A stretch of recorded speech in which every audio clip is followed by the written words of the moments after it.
আমরা মসজিদে কিংবা বাসায় কিংবা অফিসে যে কোনো জায়গায় যদি আমরা ফরজ নামাজ একাকী আদায় করি, কোনো কারণে জামাত ছুটে গেল, তো সেই ক্ষেত্রে একামত দিয়ে আদায় করাটা মুস্তাহাব। এ ব্যাপারে সারা বিশ্বের সমস্ত ফিকহাবিদগণ, সকল ফকিগণ একমত, ভালো যে আমরা একামত দিয়ে তারপরে সালাত আদায় করব, এবং ইমাম সাহেব যেভাবে ইমামতি করেন ঠিক সেভাবে আমরা সালাত আদায় করবো, অর্থাৎ উচ্চস্বরে তাকবীর বলবো, উঠা বসার তাকবীরগুলো, যাতে করে আমাদের একামত শুনে, আমাদের উচ্চস্বরে তাকবীর, উঠা বসার তাকবীরগুলো শুনে কোনো মানুষ যেন আমাদের সাথে এসে যোগদান করতে পারেন।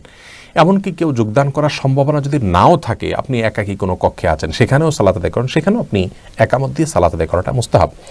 নাসাইতে হাদিসটি বর্ণিত হয়েছে, নবী সাল্লাল্লাহু আলাইহি ওয়াসাল্লাম বলেছেন যে এক ব্যক্তি যিনি ছাগলের বা কোনো পশুর রাখালি করতে করতে তিনি পাহাড়ের চূড়ায় পৌঁছে যান, সেখানে গিয়ে জনমানব শূন্য এই জায়গায় তিনি আজান দিয়ে একামত দিয়ে সালাতে দাঁড়িয়ে যান, এই ব্যক্তিকে দেখে আল্লাহর রহমতে অভিভূত হয়ে যান এবং আল্লাহর রহমতে বলেন যে আমার এই বান্দার দিকে তোমরা দেখো, সে আমার ভয়ে সালাত আদায় করেছে এবং আজান দিয়ে একামত দিয়ে সে সালাত শুরু করেছে, আমি তার সমস্ত গুনাহ মাফ করে দিয়েছি, আমি তাকে জান্নাত দিয়েছি।